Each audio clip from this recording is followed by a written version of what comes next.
just to ensure that everyone understands.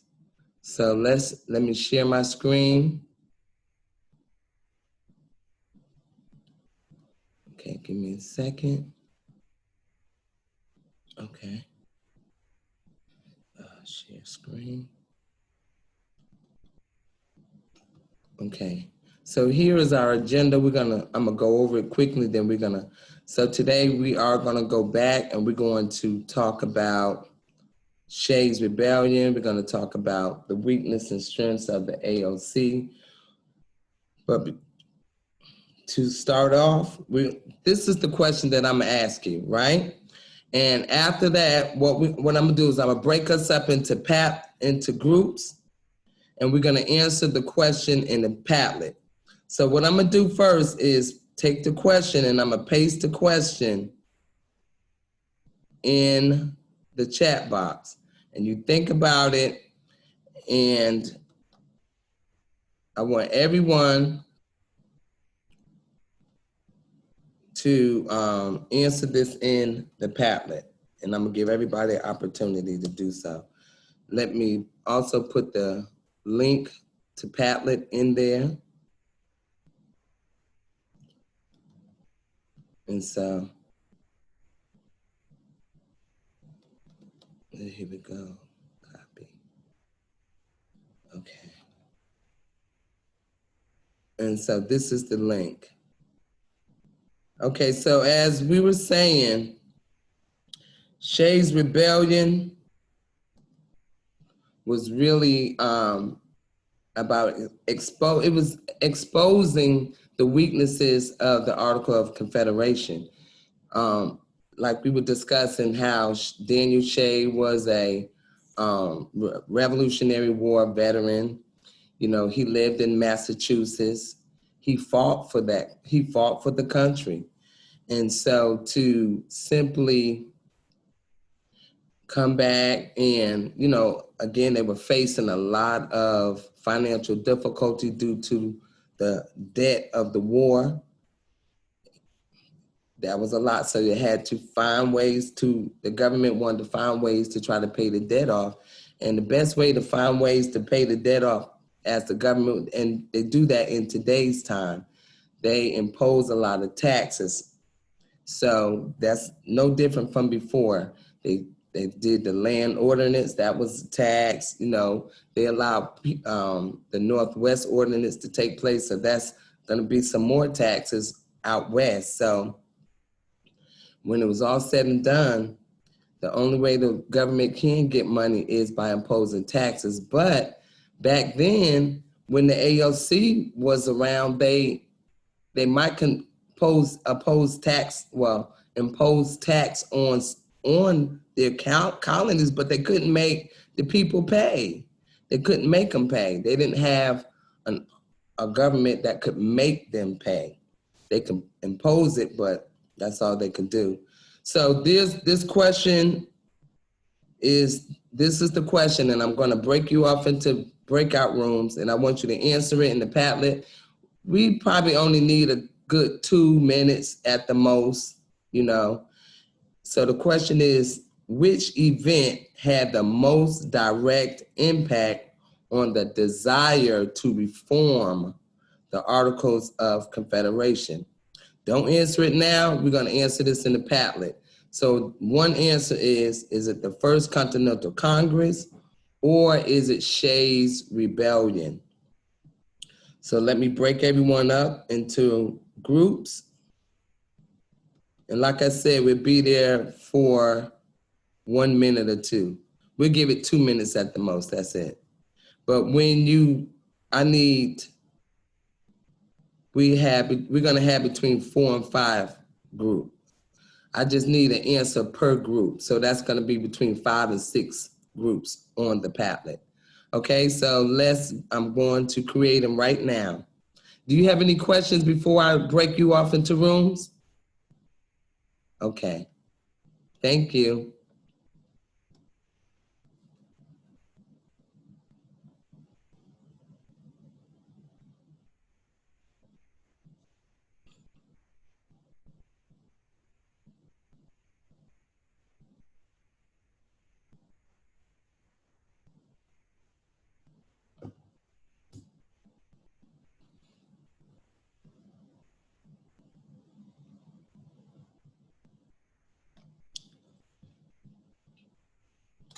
Accept your invite.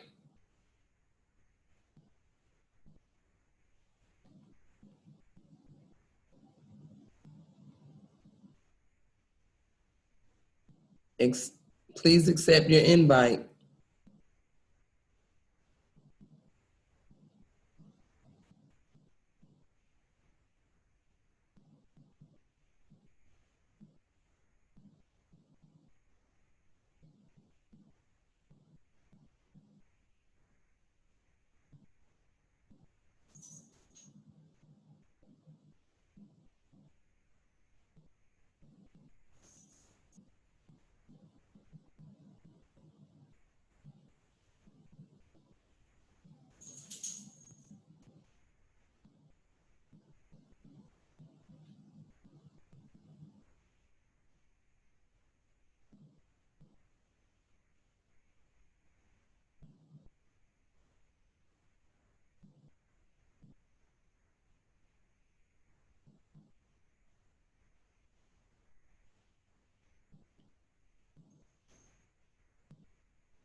I'm gonna extend it to 1 minute because some people just accepted their invitation.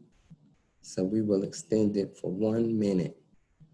I noticed one input for Padlet, so we'll give them a couple more minutes to input their response.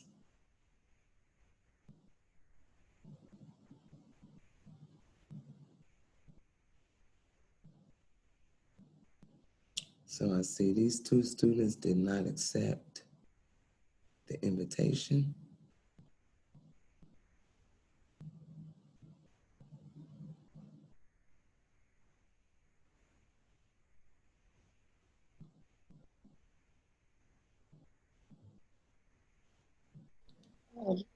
I accidentally left the breakout room because it was like just me in it.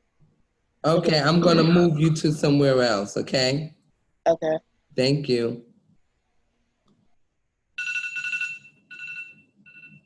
Let me move you. Mona. Okay. Okay, I moved her to another one. Okay, perfect. Good.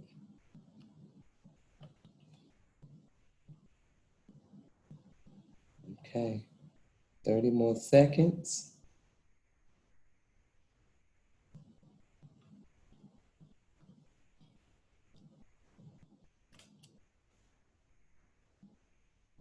Okay.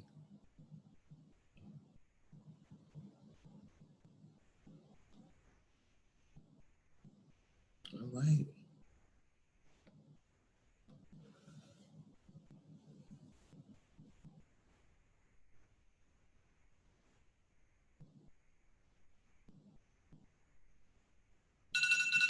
Okay. Let's close the breakout rooms. That was a total of 2.5 minutes. Takes 58 seconds for them to return. So good.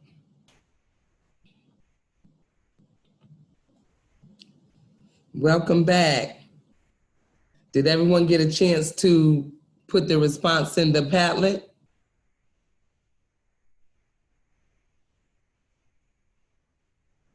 Oh, we have more students coming. Okay. Give it a couple minutes. All right. So did everyone get a chance to put their response in the Padlet? Type yes or no in the chat box. Thank you, Mackenzie. Thank you. Okay. So let's see what we have, what our responses are.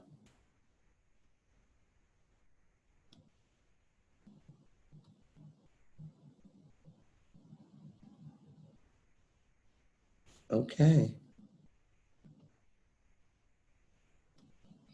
Okay, so let me share the screen and see what we're working with. Okay, so group one, Mackenzie, Malik, Sine, Gino, and Denham. Thank you. Your response was the article created a loose confederation of sovereign states and a weak central government. Okay, leaving most of the power in the states' governments. Okay, so for me, the question is it the question is it the First Continental Congress or is it Shays' Rebellion? Which event had the most direct impact on the desire to reform the Articles of Confederation? Type it in the chat box. Is it the First Continental Congress, or is it Shays' Rebellion? Type it in the chat box. Thank you for your participation with the Padlet. So which answer is it? First answer or second answer? Put in the box.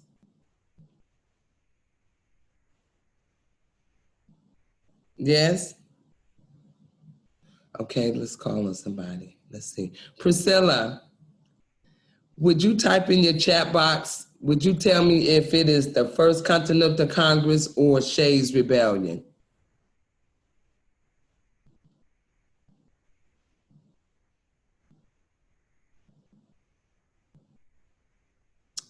Okay. Yes, it is Shays' Rebellion. Correct, Priscilla. Thank you. It was Shays' Rebellion. So let's move on. That's what it was. So again, remember, Shays' Rebellion exposed the AOC's weaknesses that it had. It was the first.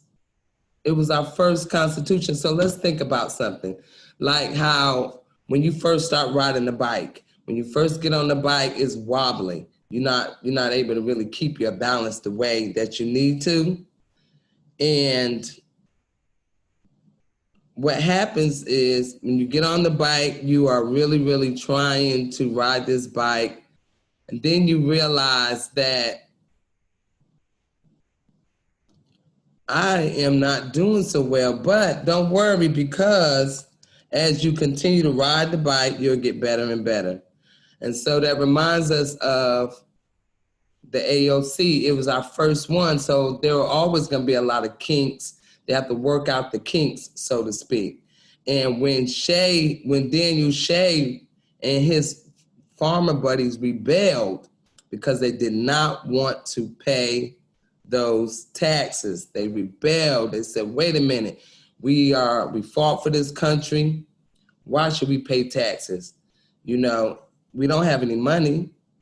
You imposing all these taxes, but they have to oppose the tax because it's war. War is debt. So thank you, Priscilla, for your response. And thank you also, Mackenzie, and your group for your response. So I have a video that I'm going to share with everyone. And this should also help with understanding. Here's the video.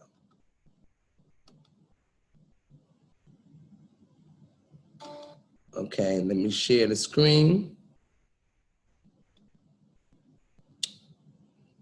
And thank you all who have your camera turned on or a picture. Thank you so much for turning your camera on. Okay, so here is. The Revolutionary War left American states in debt. To raise money, legislators raised taxes. This angered poor farmers and war veterans to the point where they formed a rebellion and almost caused a civil war in Massachusetts. Daniel Shays, a former captain in the Continental Army, led the protest, which came to be known as Shays' Rebellion. In the summer of 1786, several thousand of Shays' followers prevented tax collection and used force to keep debtors out of prison. They headed to Springfield to seize weapons, intending to force the Boston legislature to change the law. Massachusetts residents were terrified. The legislature realized it was powerless.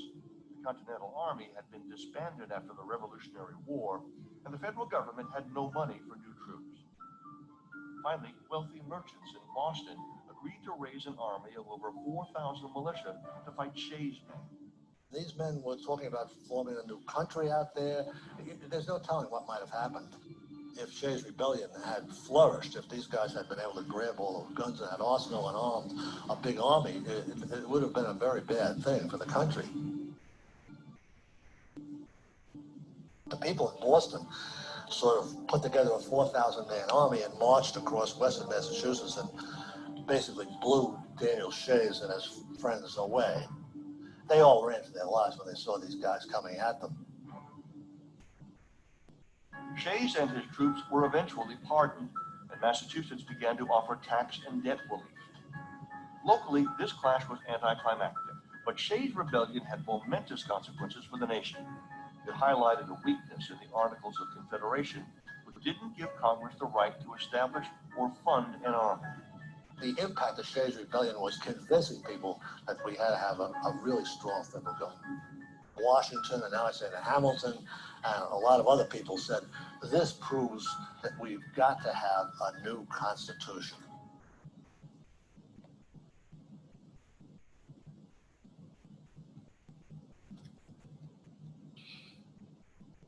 Okay, so stop sharing. Okay, so do we all understand now that Shays' Rebellion is the reason why they really started to understand that that Shays' Rebellion, the way they rebelled, it was an impact on the AOC because they really thought that the AOC was strong. That's what they felt. So does everyone understand that Shays' Rebellion is the event that caused the most direct impact on the thought process? Like, because what Shay did, they started thinking like, you know what? I don't think our government is strong enough because we don't have an army. So we had to put together some men to say, hey, Denham, yeah, thank you. So they had to put together an army, but had the government been like the U.S. Constitution now, they would have already had an army. They could have just put them down, but it didn't go that way. They actually rebelled for a while. They didn't start to fight on Monday and it was gone on Tuesday. No, this was serious. Does anyone have any questions so far about Daniel Shay? And that, do we understand that it was Daniel Shay's rebellion that got them in the thought process of changing the AOC? Yes? Somebody, I need you to turn your camera on and tell me yes or no. Let's engage, because don't forget, cameras on, participation points. Does everyone understand? Are there any questions so far? I'm gonna elaborate a little more, but are there any questions so far? Okay, so we're gonna move on to the presentation. Okay, give me a second. Let me get it.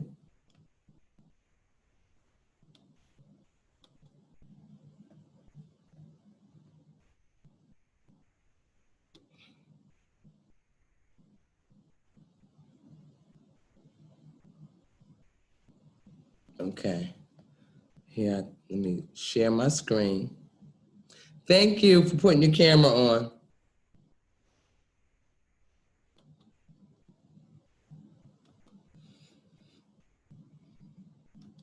Okay, so we're still talking about,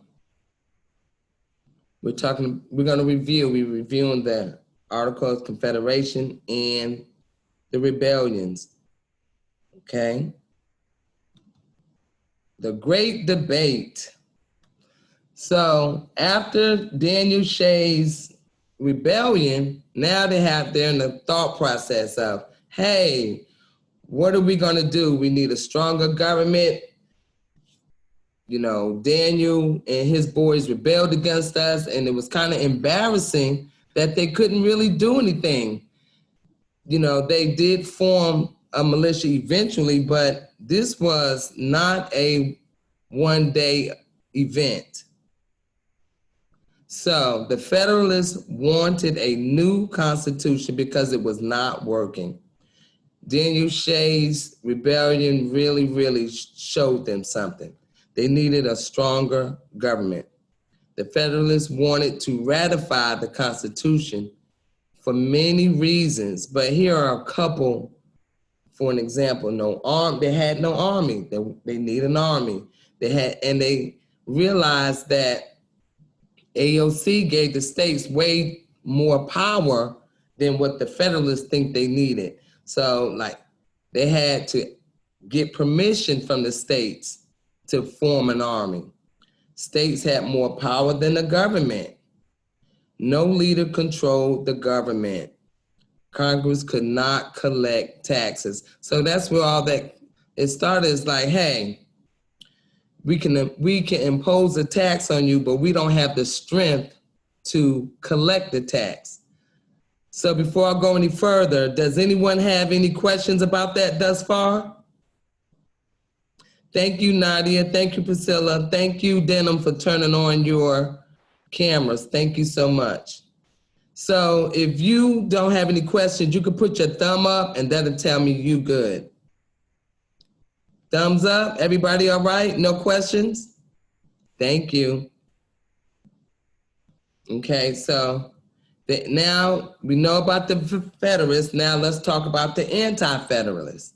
The Anti-Federalists were people like James Winthrop of Massachusetts. Now remember, Daniel Shay is out of Massachusetts, okay? And Daniel Shay was considered an Anti-Federalist. So here we go. This is James Winthrop of Massachusetts. He's a Federalist, Anti-Federalist as well. And then you have Smith out of New York. You have Henry and Mason out of Virginia. And then along with them were ordinary people such as the farmers. That's what Daniel Shay and his friends and people are, the Anti-Federalists. They did not want to give up states' powers. They didn't want to do all that. They didn't want the taxes. And like we keep saying, war is debt. How do they collect debt off of the people? Is by taxing everything, okay? They did not want to, they was thinking about this also. Think about the French and Indian War. Well, at that time, the Great Britain was still ruling the colonies. So when they said, oh no, stronger government, the only thing they could think about were the British and how King George III ruled with an iron fist. So that's in fairness, because you only can really go on your prior knowledge, right? So if they're saying new government and all you can think about is, I remember when they ruled with the iron fist, you're not really gonna be really ready for a new government if you experienced so much tyranny from the British. You're not gonna think that. And so the Anti-Federalists fought hard against ratifying the Constitution. They wanted to keep the power in the states. So before I share this video, does anyone have any questions? thus far? Okay, so I'm gonna move on with the video.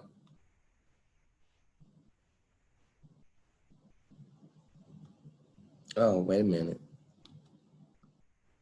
Let me go back to the video.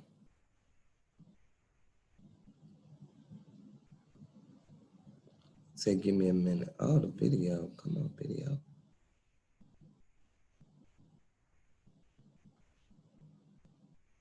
Excuse me. Let me go back and try to get the video. Okay. How do I get this off?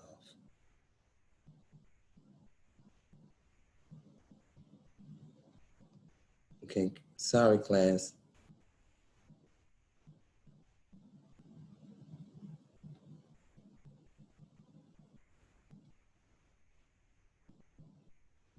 Where is the video? Okay, give me a minute. Let me find it. I want to share this with you.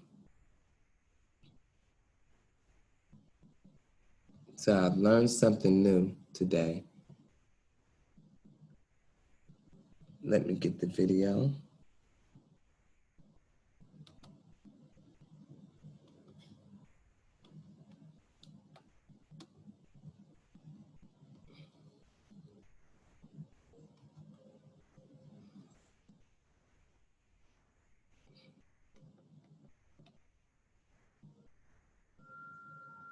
In September of 1787, the Constitution was complete and ready for ratification, almost. Ratification means to make something official by signing it or voting for it. And to ratify the Constitution and make it the supreme law of the land, 9 of the 13 states had to approve of it. In the end, it took more than a year and a half to get 11 states to ratify and nearly 2.5 years to get all 13 to ratify. During this time, 2 opposing groups emerged, the Federalists and the Anti-Federalists. The Federalists were in favor of ratification. They felt the Constitution was already complete as it was, and were in favor of a strong central or national government to keep the country running smoothly. The Federalists were mostly wealthy businessmen living in large trading cities along the coast. They included the founding fathers, Alexander Hamilton, John Jay, James Madison, and John Marshall. They explained how the Constitution would work by publishing a series of newspaper articles known as the Federalist Papers under the false name Publius. The Anti-Federalists were against ratification of the Constitution. They feared a strong central government would be too much like a king and wanted a Bill of Rights to be added to the Constitution that would guarantee people the freedoms they had fought so hard for in the Revolution. They were less organized than the Federalists and consisted of common people living in both the cities and the countryside. Some of the better-known Anti-Federalists include John Adams, Samuel Adams, George Clinton, and Patrick Henry. At this time, only Delaware, Pennsylvania, New Jersey, Georgia, and Connecticut had voted in favor, giving the Constitution only 5 of the 9 states needed to ratify. The Federalists realized that to get the other states to ratify, they were going to have to add a Bill of Rights. After promising the addition of a Bill of Rights, Massachusetts, Maryland, South Carolina, and New Hampshire cast their votes. With 9 out of 13 states on board, the Constitution wasn't ratified for the entire country, but did go into effect in those 9 states. At this point, the 2 biggest and most economically important states had yet to ratify, Virginia and New York. George Washington, Edmund Randolph, and James Madison worked hard to convince Virginia to ratify, while Alexander Hamilton set his sights on New York. A few months later, in the summer of 1788, Virginia and New York officially voted to ratify the Constitution, bringing the count to 11. Though North Carolina and Rhode Island eventually came around, with 11 out of 13 states, the Constitution was ratified and became the supreme law of the land.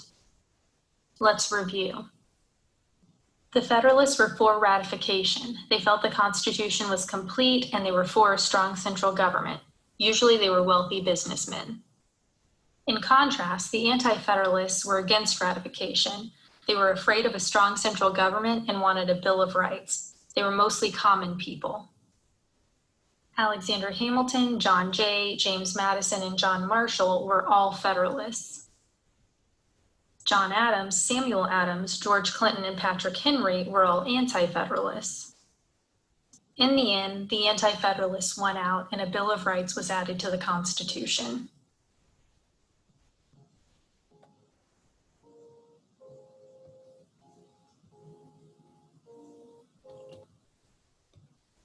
Perfect. So, okay, give me a second. Let me go back. Here we go. Okay. So, before we move forward, I'm going to go back because I want to make sure everybody understands. So, you have any questions about that? So we understand that it was the anti-federalists. They end up getting the Bill of Rights, but go back further than that. You understand that it was Shays' Rebellion that created the thought to changing the AOC, Articles of Confederation. It was Daniel Shays' Rebellion that gave them the thought. Okay, and then as it progressed on, we saw where, hey, the Federalists fought for a stronger government, and we're kind of glad that they did do that because we can only imagine where we would be today. Okay, let's see. So it's a win for both groups. The Federalists ratified, they got the new Constitution, U.S. Constitution that we use today. They got a strong executive branch. They were able to create a military. At that point, it was a stronger government. But the Anti-Federalists, they received the Bill of Rights. They fought for, they said, hey, we need rights, but the states were still able to keep the Senate. So, in all, we now have a much stronger government. So I'll give you a little more history about Shays' Rebellion. Shays' Rebellion was an armed uprising in Western Massachusetts in response to a debt crisis among the citizens. Sorry, go back. Amongst the citizens in a opposition to the state's government's increased efforts to collect taxes on both individuals, their trades and farms.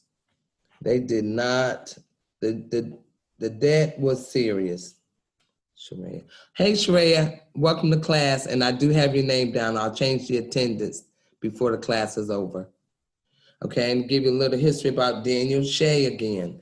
Daniel Shay, he was led by the Revolutionary War. He was a veteran, okay? He led that veteran.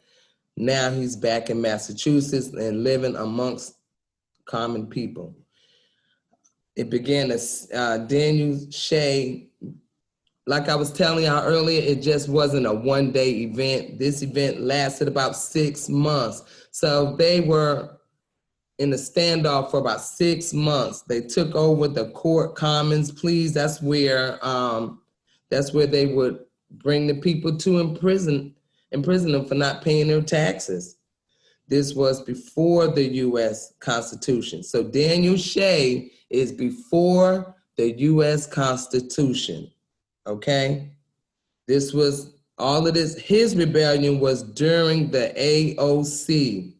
And that is the reason why the main reason why the Federalists wanted a stronger government, because they realized that when Shay did the uprising, that they knew that down the line there would be more uprisings. So here we go. Here's the Whiskey Rebellion. So now we have moved forward. The AOC was ratified. The U.S. Constitution is here. Daniel Shay and them no longer are in a standoff because military's here. That's over with. Now we have moved on and now we're in new government. We're in new government. New government sounds like this. Oh, we have a president now. We have an army now because we're in new government. Everybody understand that at this point with Whiskey Rebellion, we are in a new government. Thumbs up if you understand if you see that. Thank you. So now we are, oh, wait a minute. Okay. So now this is Whiskey Rebellion. The farmers and distillers did not like the whiskey tax because remember, we still in major war debt. So they still need to collect money. We have to get out of debt. The way that the country would get out of debt is by imposing the taxes on everything. So now we have whiskey tax that the government imposed on the farmers and distillers. The farmers did an uprising because they remember when Daniel Shea did that. So they said, you know what? We are going to do an uprise. We're going to protest these taxes. We don't want to. We're going to threaten the tax collectors. We're going to intimidate them. We're going to do everything we can because we're not paying, right? But the difference was that we are now in a new government.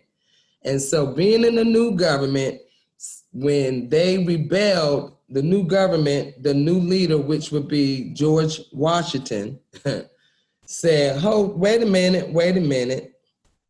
We are now in a new government. And so now this means new power. That means that this is an opportunity for the leader of the government to show the new government's power. The president sent his troops over to Pennsylvania and all that to calm them down. We need to get a hold of this uprising. We do not want this anymore. So when the farmers got word that the troops were coming, and the troops are coming in droves, like thousands. They were coming in thousands. They knew then that they did not have enough people to fight them and that their best bet was to stand down. So the Whiskey Rebellion was the first test of the federal government in the United States. This rebellion enforced the idea that the new government had the right to levy a particular tax that would impact citizens in all states. They said, you better stand down. And they didn't even have to say anything to them, actually. When the farmers and the distillers got word, this is the Whiskey Rebellion. When they got word that the president sent his troops, that the president and his troops was marching in, they knew they could not beat them, and their best bet was to stand down. And by the time the troops got there, the farmers and the distillers had retreated back to their house. So they, before I wrap up, so just imagine this. They are talking all that junk, they are battling, right? And then they realize, oh no, here comes George Washington and thousands of troops. We can't win. So what did they do? They took their little tail, and tucked it between their legs. They turned around and went back home. So we can visualize that. Just imagine that. First you see all this fighting. They got word, oh, more troops are coming, and they're coming in droves. They're coming in thousands. We can't win. Oh, we quit. We don't want to fight anymore. We okay. We'll take the tax and we'll pay it. And they just turned around and went back home. If you imagine that, that's funny, right? It's funny, but it was serious. So they knew this, the government, that was their first time being able to flex their authority. They flexed their muscle on Whiskey Rebellion, yes. So the wrap up, here's the wrap up. The Federalists wanted a stronger government. They won by being able to ratify the AOC and create the U.S. Constitution. We also created three branches, the legislative, executive, and judicial. Now, the anti-federalists, they wanted to keep the AOC, they wanted to keep it weak, not because they didn't want a new government, it was the fact that they were afraid of repeating what they experienced through Great Britain. They just did not want any parts of that. And you could understand that. And Shays' Rebellion was a direct impact of a weak AOC. The Whiskey Rebellion was the first opportunity for the government to establish federal authority by military. Before we go any further, do you have any questions about what I said? And any questions about the presentation? You can always go back to these presentations, as Mr. JD and myself told you ago. Okay, Tylen, I have you. Thank you for telling me. And so also,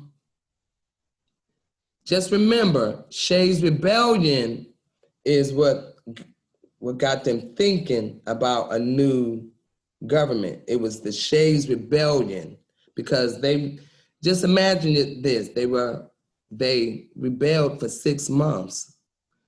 If you think about 6 months, that's a long time to have people at bay, with the guns on you and the rebellion. 6 months of rebelling is a lot of fighting. Thank you for turning on your camera, Clay. Thank you so much. So does anyone have any questions about what I said? Thank you, Mackenzie. No? Okay. And so let's move on to quizzes. So I'm gonna give everybody time to get their devices that you wanna play with. I normally play with my phone. The presentation, Sine, is always in Canvas. And yes, you can get the presentation is there. I'm gonna go back though. I realized I had put a wrong word, so I'm gonna go back and correct that word. But other than that, it's you should see the presentation under live lessons. It should be there. That's where I connected it to. Live lessons today. Okay. So everybody get your cell phones or your devices. We're gonna play a game. So give me a second. Let me clear my exit. Okay.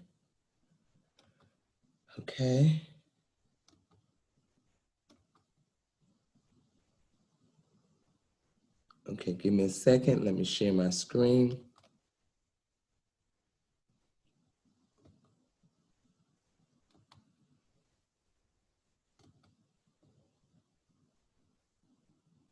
Okay. I'm gonna give everybody a minute to get your device that you want to use. The number is 399-622. Thank you, Shanae. Okay, the number is 399-622. All righty, let's go. Yes. All right, let me put the timer on. Okay, we have, yes, 399-622. All right, let's go. And thank you for those people who are participating. I definitely did not, it's not going unnoticed. It's not going unnoticed. 399-622. 399-622. Let's see how many students we have in the class. All right, ready? We have 19 more seconds left. This is your opportunity. Gain extra points. 399-622. Yes. 399-622. Okay. There we go. Let's play.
You down to 3 minutes.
Okay, we down to 5 seconds.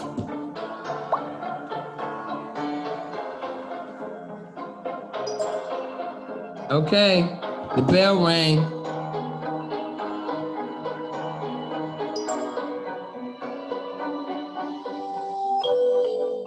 All right.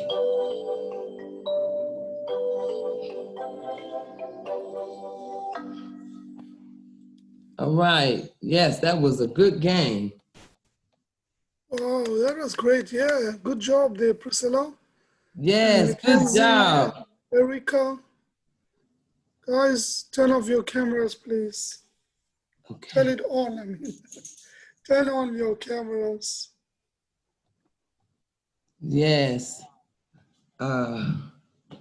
So that is the end of the lesson. You have an assignment due, but my question is, do you have any questions or concerns about what I presented to you today?